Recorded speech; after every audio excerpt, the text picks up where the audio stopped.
Hi, I'm Andrew Berry and welcome to At the Bench's YouTube channel.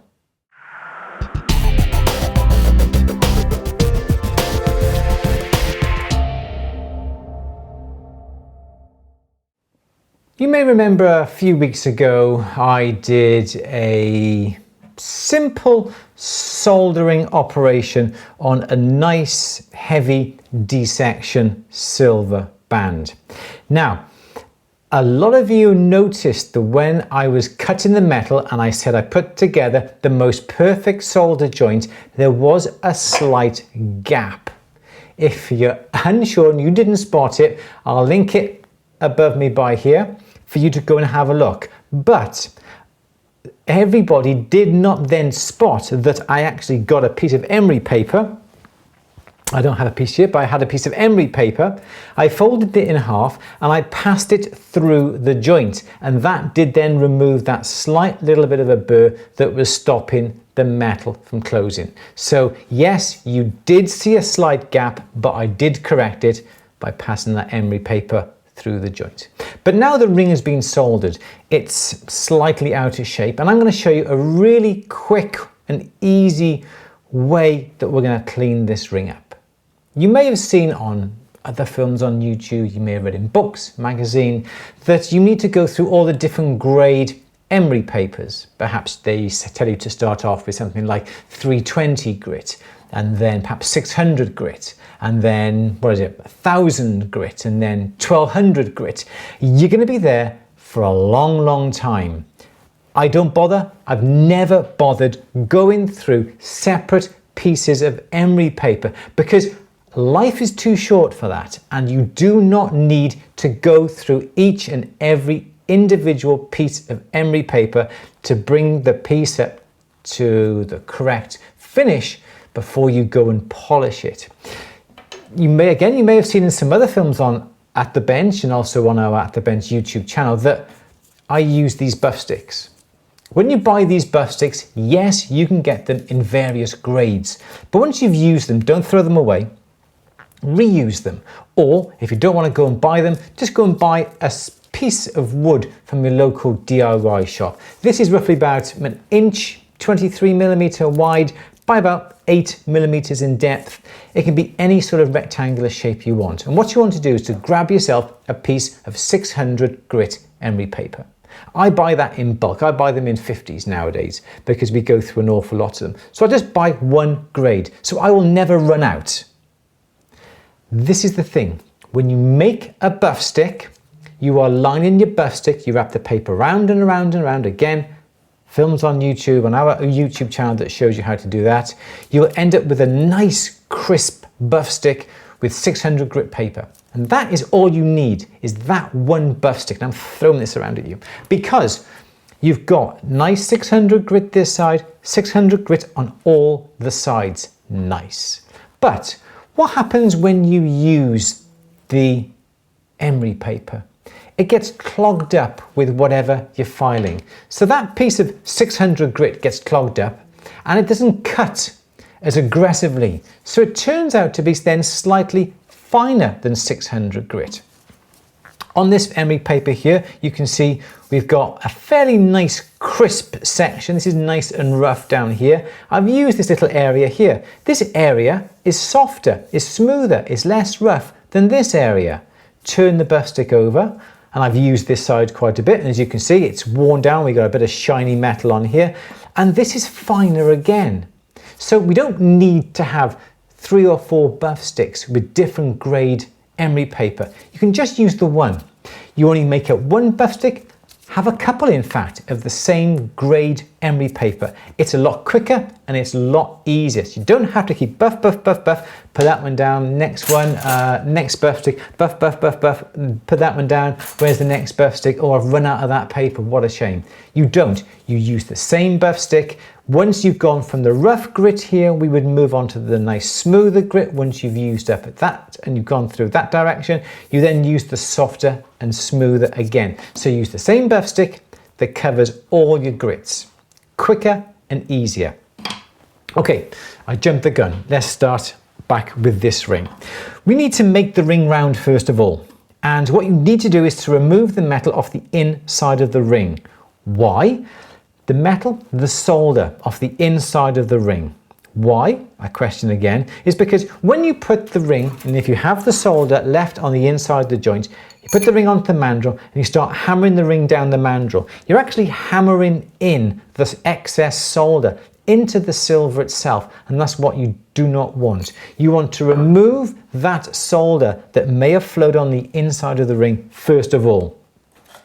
A ring file is what you need. Again, one side is flat, one side is rounded. It's quicker and easier than using separate files than to use a flat file or pillar file, then a round file. I've got this file. I can file flat on the one side, flick it over, and I've got round, half round already. It makes life so much easier. And this is the reason why that I can get through making up these type of rings faster than most other people, is because I don't have to worry about chopping and changing different tools, different files, different buff sticks, because I only need to use the one. Put the ring on your peg and just get the file on the inside, and we're going to remove, he says, we're going to remove just a little bit of metal on the inside. I'm using the inside, and as I move the file, I'm moving it around the inside of the ring, and I'm looking to remove a little bit of metal, not much, but primarily I'm looking to remove that little bit of excess solder.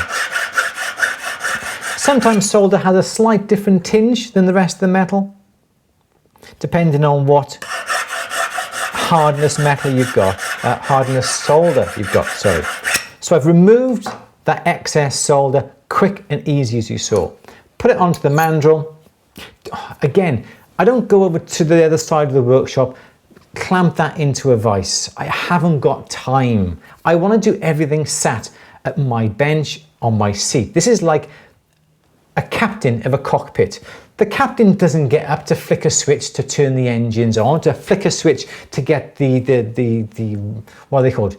Rudder, whatever it is, to move. He has it all around him. He doesn't have to move. He is very efficient with his time.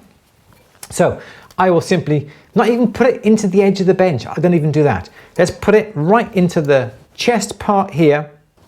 And I'm going to hold the mandrel with this hand like this. And what we're going to do is hammer. We're going to hammer slightly downwards in this direction. And as we do, this finger is going to be coming behind and just easing and making sure the ring is being pulled downwards, so the ring is always in contact with the mandrel. What you don't want to do is do this.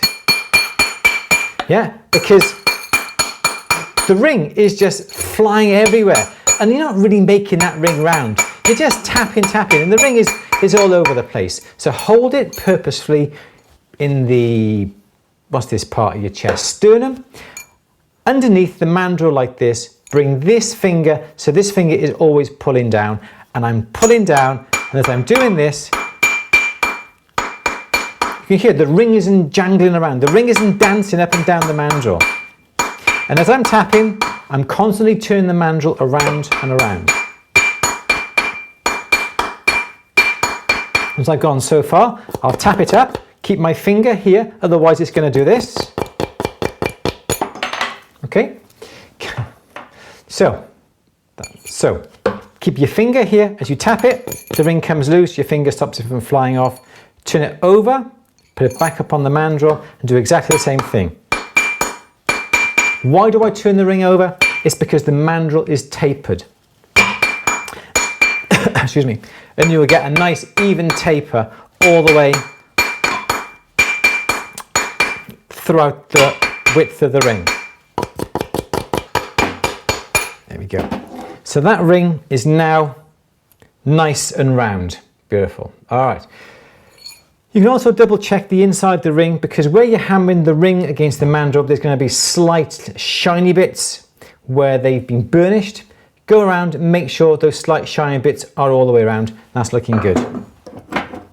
I would always suggest you get a pendant drill or a Dremel flex shaft with you, and always get these sanding drums. These are ideal little boys. These are. It's a little drum full of grit. Again, you can get them in various grits. Again, I don't really bother because I've got 2 or 3 of these As you use them, again, they're going to get worn, they're going to be a bit softer. If I want something a bit more aggressive, I get one that's a bit more new to use that.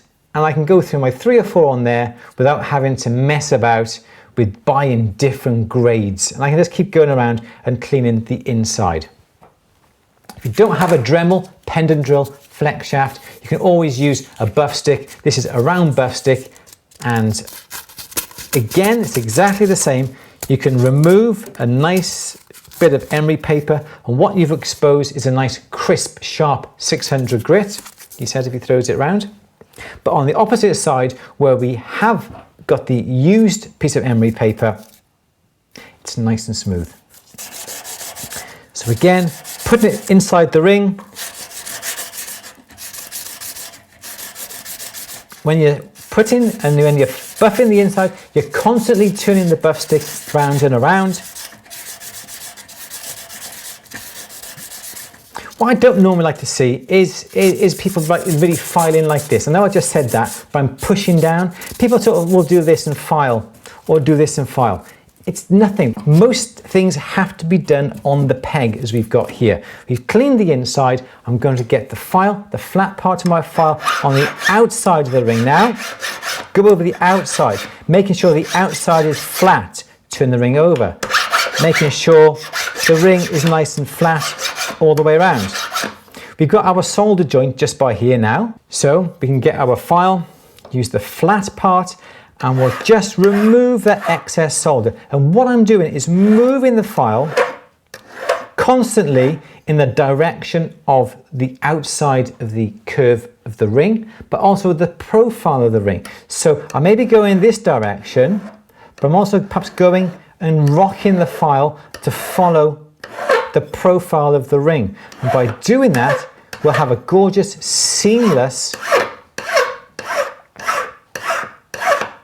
joint. And again, I'm just removing that bit of excess solder. Let's have a look, see how I'm doing. I should be doing just right here. Yes. All right. So that's looking good. Making sure the edge here is just right.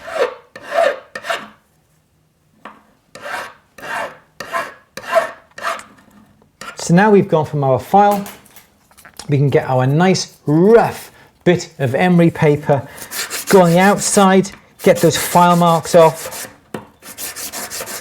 Once you've done that, turn it over, exactly the same.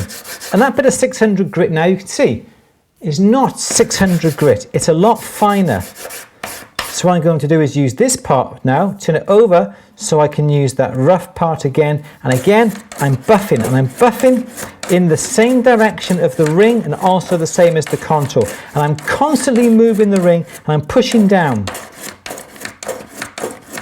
So I don't get any facets, and make sure the metal is nice and smooth all the way over the joint. And then perhaps I will go a little bit further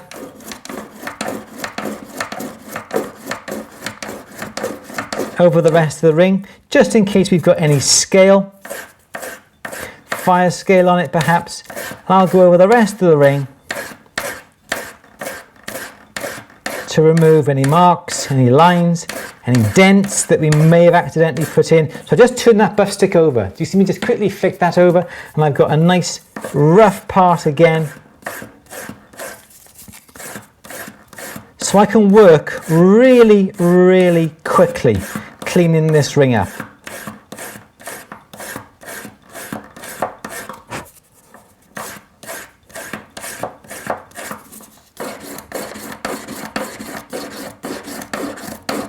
So I'm not doing this, you don't do this. You make sure that you're resting upon the peg, and you can come along with that buff stick, moving it all the time. You don't get any flats, no facets. You get nice smooth surface.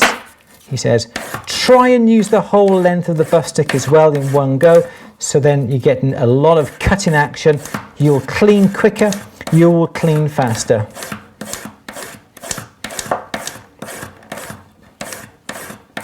And I'm not necessarily looking for an even, he said, I'm not necessarily looking for an even direction of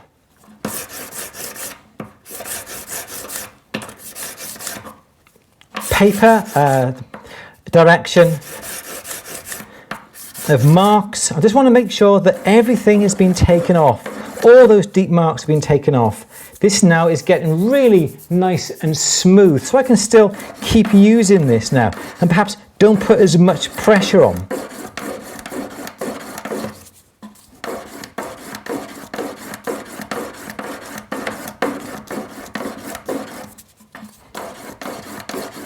Always moving the stick forwards, moving it around, moving the ring around.